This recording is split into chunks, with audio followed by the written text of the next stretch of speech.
Welcome to The Common Gavel, brought to you by the Grand Lodge of Maryland. The Common Gavel features Masonic stories and news from across the state of Maryland. Now from the Grand Lodge of Maryland, here's your host, Director of Communications, Tom Foster. Welcome to the Common Gavel Podcast, the podcast all about the Maryland Masonic family. It's been a great summer so far, with lots of chances for family fun and Masonic education as well.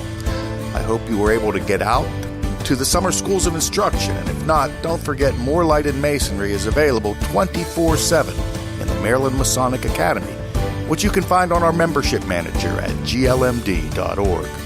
Students will be heading back to school in just a few short days, and many lodges are doing things to support the schools and students all over Maryland. You may have seen Freemasons of Maryland awarding bicycles to kids with perfect attendance, or have seen Freemasons recognizing student athletes for their contributions on and off the field. Many lodges are gathering school supplies to take care of the students in our state who could use a little extra help.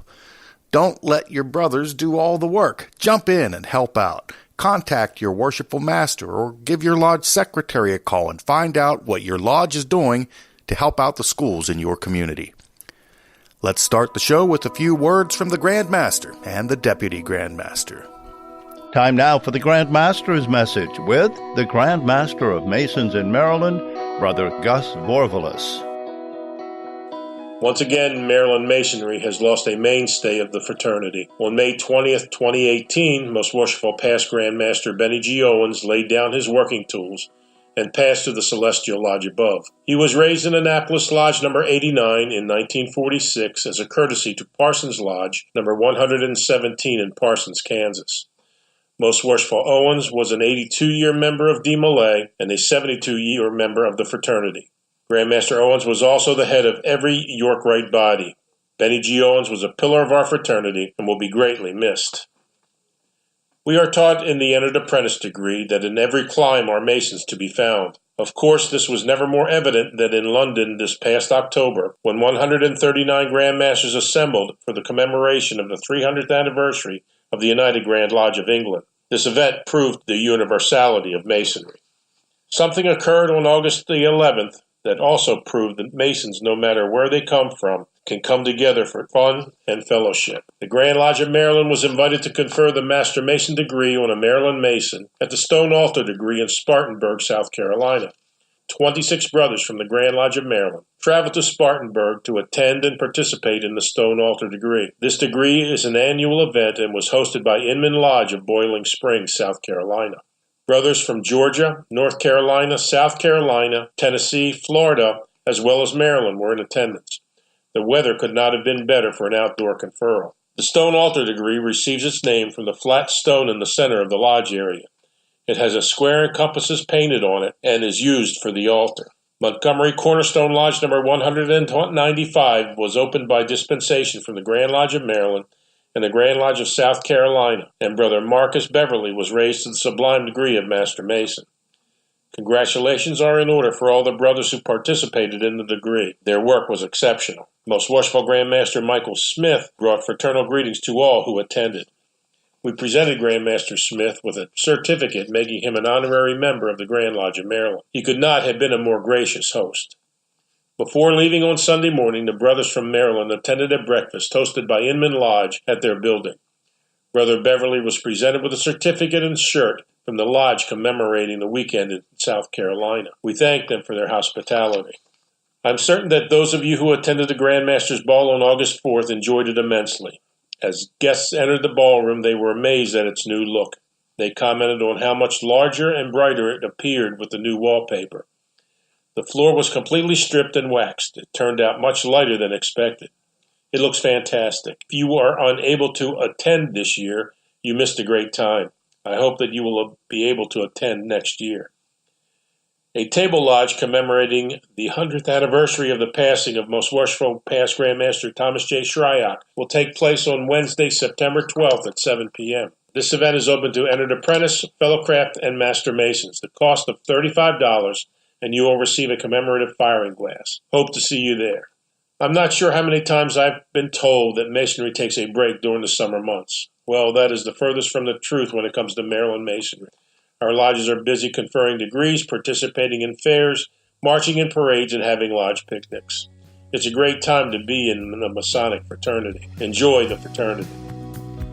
May the Supreme Architect of the Universe bless you and keep you and our entire Masonic family as we continue spreading the light of Freemasonry throughout this great nation. Thank you. And now, Right Worshipful Deputy Grand Master, Brother Richard Nagel. To attain and sustain positive growth in membership in the Grand Lodge of Ancient Free and Accepted Masons of Maryland, in engaged, family-oriented lodges, actively teaching the brotherhood of man, under the fatherhood of God, growing our fraternity must always be our main focus. A lodge exists to make Masons. If they are not, they have lost their purpose. Before I go any farther, I must thank the Supreme Architect and the Masons of Maryland for the confidence in electing me as Grand Master for the next term. It is truly humbling to hear your name mentioned as Grand Master during nominations, then asking if you accept. I am grateful for the opportunity to continue serving the craft.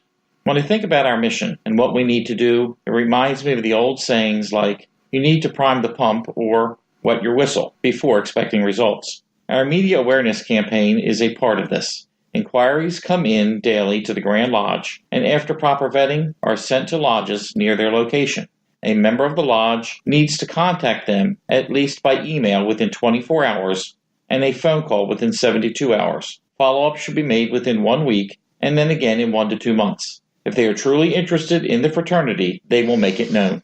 Talking with friends and acquaintances is another approach to attracting members. Invite them to social functions of the lodge or Grand Lodge. Give them literature about our fraternity. Share the good works we do every day. Our charitable nature is one of the best points we have about the fraternity. Whatever we do to promote Freemasonry will only produce positive results. Summer has also been the perfect opportunity to reach out to members who may be in danger of suspension. Give a few a call each day and let them know we care about them. Offer assistance if needed. Sometimes this simple call is all it takes to retain a valued member. Earlier this month, I was honored to have been invited to become a hero of 76 of the National Sojourners. It was a wonderful experience as rich traditions from our past are reenacted in a unique presentation. It was truly humbling to experience a degree steeped in so much history. For those that may not know, the National Sojourners is a Masonic group comprised mainly of brethren who were involved in some branch of the armed services. They have as their primary objective spreading patriotism and good citizenship ideals to our youth. This is done through an essay contest, recognition of ROTC and JROTC awards, and a youth leadership conference at Valley Forge. If you're not a sojourner and were in the military, you should consider joining. If interested, contact me and I will point them in your direction. I hope everyone had a great summer of learning and relaxing as we continue spreading the light of Masonry while maintaining our integrity. A podcast all about the Maryland Masonic family. This is the Common Gavel Podcast. Brother Robert Johnson is an Illinois Mason who is well known for his popular podcast, Whence Came You? He has recently co-authored a book called It's Business Time, Adapting a Corporate Path for Freemasonry. Robert, tell us about the book. In general, there's not a lot of books out there today or information regarding how to appropriately run a lodge in not just the typical Masonic fashion, but in a fashion that speaks to generally work in successful business across the world. So what we're looking at in this book is successful business practices that have been time-tested, like 100-year-old business practices and newer business practices, and we see how not that we can just adapt those, or not just like adopt those practices and say, boom, Masonry is a business, because Masonry is not a business, and that is, something we hear overwhelmingly from the membership. So we're looking at how to adopt the best practices and put those into lodges, and some of them are techniques like using Lean Six Sigma or Lean Startup technology ideas, but also, and that's like John Ruark, he co-wrote the book with me, and he takes we're both really big on data. So he takes this idea of lean And I take a little bit more of a holistic side. So I go over things like how to win friends and influence people, but we've adapted that. And so it's people management and also how to be financially stable or how to get things done in an easier way. Where did the idea for this book come from? What we did was John and I both are folks who really enjoy lean process. We grew up where I'm at the very earliest cutoff for a millennial generation, born in 1981. I learned about computers because I took apart a computer. I learned about how to do things in a computer from just getting in there and doing it. And John, very much the same way. And we fell in love with the idea of minimalism in the technology world. I think John and I both, along with millions of other people, have a slight advantage in that we have a mindset that allows us to likely answer more emails that might be work-related or fraternal-related or whatever, something that requires an action item from us. We answer more of those emails while we're eating our breakfast cereal than most people answer in a day. And that's because we operate on a real lean standard. Email comes in, type a response, get it out all day, every day. So that's how we get so much done. And we really looked at that and we said, we joked for probably 5-6 months about writing a book called Lean for Lodges. And that's the idea of incorporating Lean Six Sigma or Kaizen processes to lodge meetings. And we said, well, why don't we do that? And so we just hopped on as we would, right? We said, fine. We hopped into Google Drive. We started the thing and we both had access and we both just banged out chapter until we had a good size, concise guide. And then we published on Amazon after we had it edited by a good friend of ours, Jason Richards, who basically ripped it apart and gave it back to us. We fixed some things, and that was it. I mean, that whole process, we actually used the lean process to produce a book talking about lean processes and how to do things more efficiently and effectively. So it was just kind of apropos that we did it in such a way. I mean, I think the whole process John and I did, we wrote a thing in less than a month.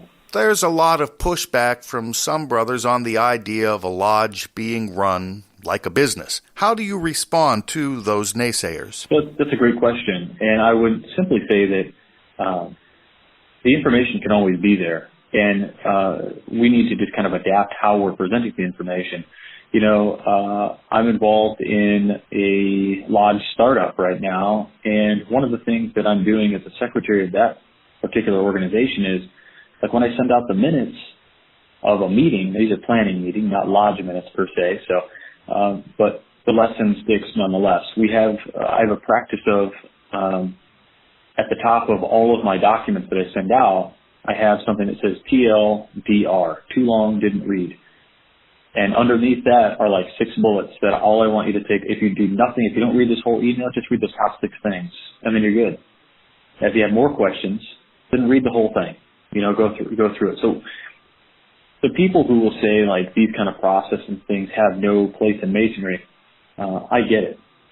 This is born of a traditional mindset, and we are a fraternity with a rich tradition of so much history and the way we've done processes for years. But the fact remains that we're kind of insulated in this idea of being a fraternity, because where we set an example 150, 200, 300 years ago, the world saw our example, took what we did and ran with it, and we kind of set an example for progression. But now the world has kind of passed us by. And so we have now an issue where we are no longer on the forefront of progression anymore. We're seeing it largely as regressive in many aspects, but mostly in this technological instance. We have jurisdictions who don't even allow electronic dispersion of minutes. I mean, the reasons that we are ascribed to why we can't disperse minutes electronically seem to come down to some sort of an obligation about telling people what we do, but in actuality, the main reason that we don't do minutes electronically is just because of a traditional practice of this is how we've always done it. And we always have to send out the notices. We always have to send paper mail. We always have to do this. We have to print them. Why? Because we want hard copies because they're bound in books and blah, blah, blah, blah, blah. But largely what we have now is there's just no need to read the minutes, say, even in Lodge anymore. The reason to read minutes in Lodge is because that gives everybody a chance to hear what happened. That was primary concern in the days when not everybody got mail, not everybody got the distributed minutes or whatever. Today we have email. And yeah, we do have a problem with probably 40% of our membership nationwide that doesn't have email or whatever the case may be, but that's changing. And we need to change along with that landscape if we're going to stay relevant.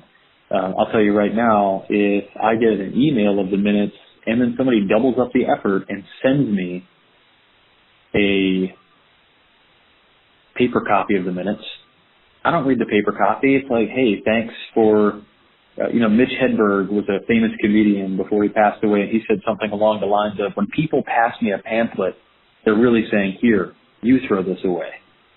I don't want paper. Just send me an email, and if I want it, I'll file it away. If I don't, I'll trash it. And that's just it's an element of waste, right? And that's part of the lean. That's part of the lean idea and successful business practices in general. We don't need the excess. While you're here, let's talk about your podcast, Whence Came You? Talk about that. So basically, I don't know, whatever it was, 8 or 9 years ago, myself, I didn't get a whole lot of education inside Masonic lodges, so I decided to record a podcast. I recorded one episode called Freemasonry, Secret or Not Secret. I think it's a short talk bulletin that was published a long time ago by the Masonic Services Association of America. And I published it and I put it out there and had no intention of keeping it up. It was just kind of a one-time shot. Basically, over 1,000 people downloaded it within the first couple of weeks. I was like, holy cow, this is insane. And we've been producing an episode every single week for the last 6-7 years. Sunday nights, 9:30. What we do is we read short Masonic papers. Sometimes we have authors on. Sometimes we have guests on. It's Masonry in whole, so we're talking about Masonry worldwide. We at times may talk about some issues, that are confronting the fraternity, whether those are a lack of progressive ideas or maybe there's, I don't really touch on scandals or anything within Masonry. Try to keep out of the jurisdictional crosshairs, as it were. But largely we're informational. We have guests on that will talk about different Masonic topics.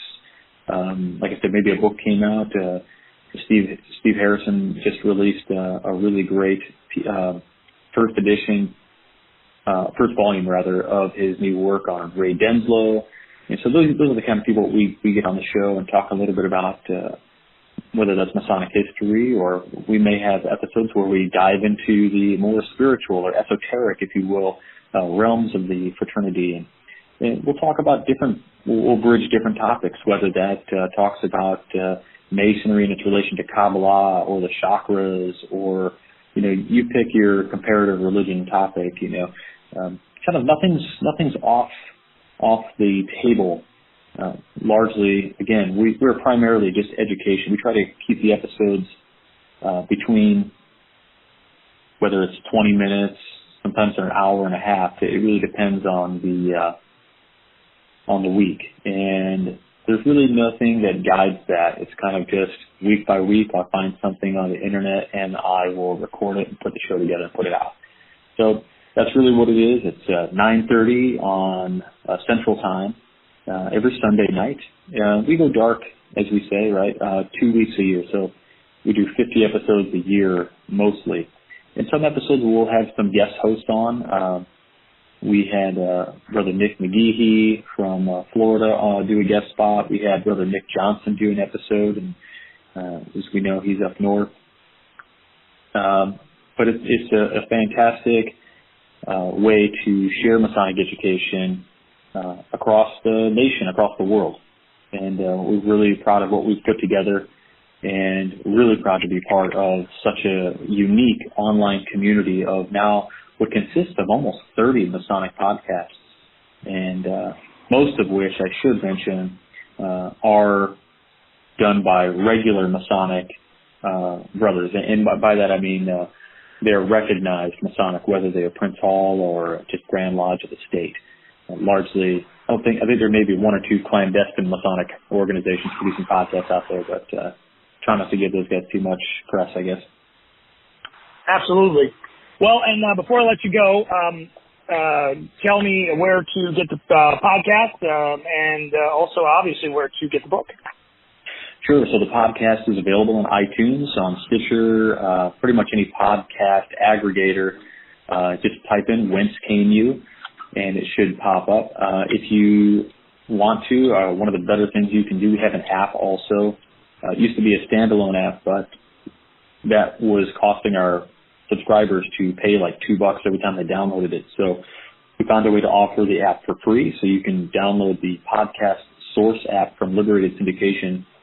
Once you're in the app, you can search for Whence Came You, download the episode, and what's cool about that is you'll get, I'll put together just a Masonic wallpaper for your mobile device every week, and also the papers that we read on the show are right there in the app, so you can download those, open them up, and use those for Masonic education in your own lodge. And that's in the App Store or on Google Play, all those things. Tell us where to find the book. The book is available.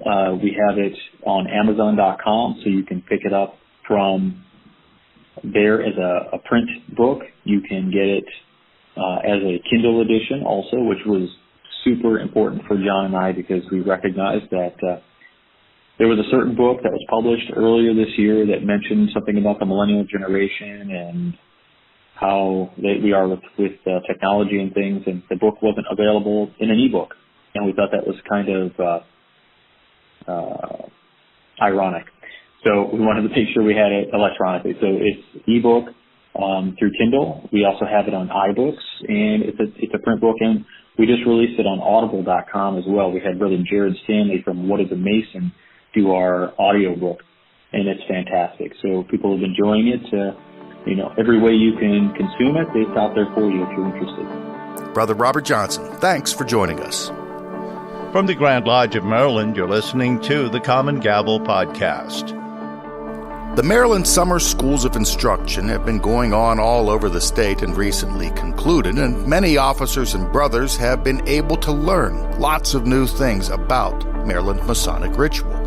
As a benefit to some of the men who couldn't get out to the summer schools, we here at the Common Gavel thought it would be a great idea to dive into some of the parts of Maryland Masonry that don't get talked about quite as much. As for instance, just what the heck do Grand Inspectors do? Joining us to talk about it is Brother Bob Reynolds. He's president of the Board of Grand Inspectors, which means he's in charge of those Grand Inspectors. Bob, what's the main responsibility for your Grand Inspectors? When people think of Grand Inspectors, the first thing that comes to mind is they are the official representative of the Grand Master. They are Grand Lodge officers. Their duties are, of course, to not only represent the Grand Master, but to maintain that presence out in the lodges, because Grand Master can't be in all 100-plus lodges that we have. The Grand Inspectors have to be out there. And not only do they represent, they're in charge of reviewing certain facets of the lodge. I mean, we think of the audit that lodges have to submit every year. The Grand Inspector's duty is to make sure it's completed. He signs off on it. Everything's filled out properly. It's accurate. And he gets it in on time. We have a cutoff date for that. He's responsible for presenting Grand Lodge Service Awards. Grand Lodge Service Awards are 50, 60, 70, sometimes 80-year service awards for brothers who have served that many years. And that's a very special, very important function that they do. And depending on which lodge they're at, some Grand Inspectors can have a dozen or more. Some lodges, they may only have a couple. But Grand Inspectors take a lot of time working with the lodges and tracking down these brothers and setting up times to present them and whatnot. In addition to that, the Grand Inspector needs to be out at a certain number of meetings, such as with the lodge installations, with the elections of the officers, and at the end of the year, they have to make sure they take up the Grand Masonic Word in the spring and in the fall. And those functions are important. Sometimes people think, well, they're kind of routine and whatnot, but it's important that the Grand Inspector's out doing those things because they get done and they make sure that the important symbolism, the importance that something like taking up the Grand Masonic Word, what it means to our fraternity, continues, and it continues to be passed along. Because we've talked sometimes about what would happen if there weren't Grand Inspectors and they wouldn't be out in the lodges picking up the Grand Masonic Word, and after a while the meaning of all that might fall by the wayside. So I like to think that it's important for them out there. And along with that is they make sure it's not only that the lodges are following all their requirements per the Grand Lodge Constitution, that they're adhering to them, but they're also maintaining their standards that the lodges keep in mind the Masonic experience a brother should have. How are these Grand Inspectors chosen, and who chooses them? First of all, Grand Inspectors are Grand Lodge officers, so they have to be a past master of their lodge.